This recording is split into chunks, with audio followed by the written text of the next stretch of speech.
Mama breshka.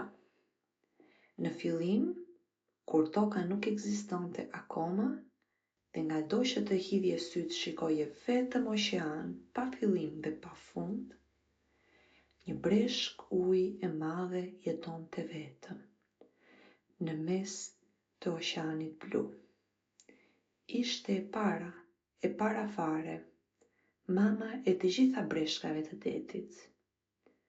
Gjithë ditën, gjithë natën, që për kaq shumë kohë sa nuk e dinim, ajo notonte në oqean, notonte dhe futej në thellësinë e detit dhe admironte koralet me shumë ngjyra.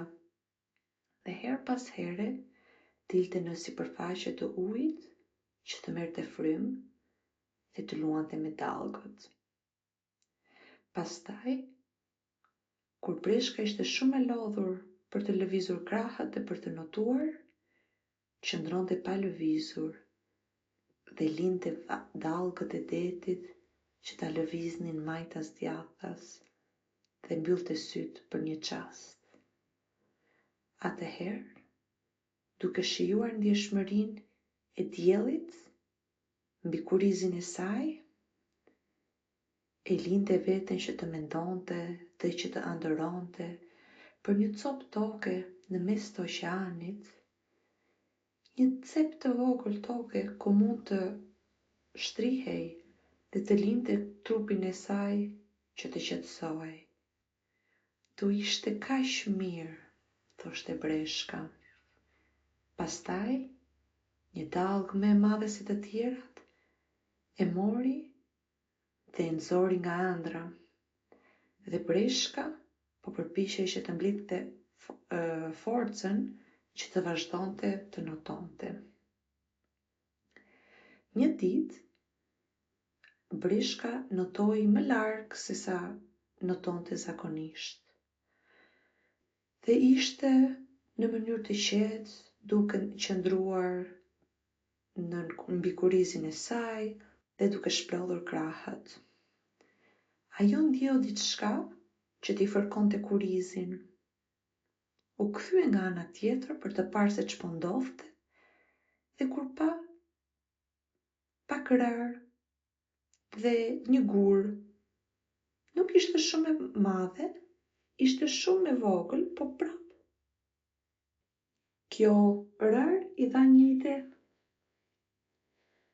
Menjëherë, breshka mori frymë thellë dhe u zhyt në fund të oqeanit dhe nisi të mblidhte rar që e merrte me krahët e saj.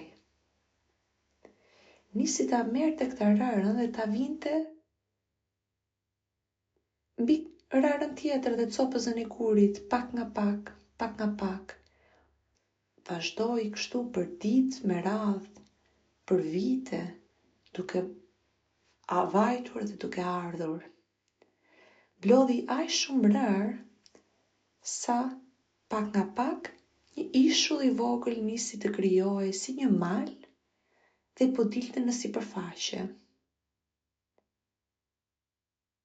Atëherë, breshka ndaloi për të admiruar punën e saj dhe kaq e lodhur, po e kënaqur, shkoi që të shtrihej mbi rarën e ngrohtë. Oh, sa mirë! Trupi i saj ishte i lodhur dhe filloi më në fund që të relaksoj. Kaq e çuditur nga kjo ndjesi, kaq e këndshme. Mbylli sytë dhe ra në gjumë. Gjumi i saj i parë ishte i mbushur me aq shumë ëndra të thella sa breshka nuk e dinte më në qoftë se zogjt që shikonte ishin në qiell apo ishin në ëndrrën e saj. Ajo duke qenë se po flinte gjumë, nuk e ndjeu barin që nisi të mbinte poshtë saj dhe pemët që nisën të rriteshin pak nga pak derisa shkuan deri në qiell. Breshka ishte aq e lodhur sa fjeti shumë gjatë, me vite e vite me radhë. Dhe paj shumë mandra, sa kur u zgjua, ishulli, duke kaq ndryshe, nuk arriti ta njihte. Tani ishulli ishte i mbuluar me pemë që shkonin deri në qiell dhe me lule që vinin ere mirë dhe kishte plot jetë.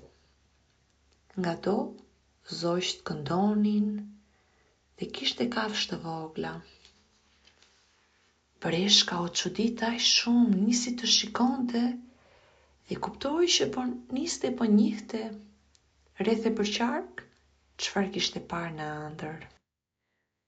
Tani ekzistonte një vend ku ajo mund të shplodhej, të admironte lulet dhe pemët dhe frutat nëpër pemë. Jeta ishte shumë më e mirë për breshkën.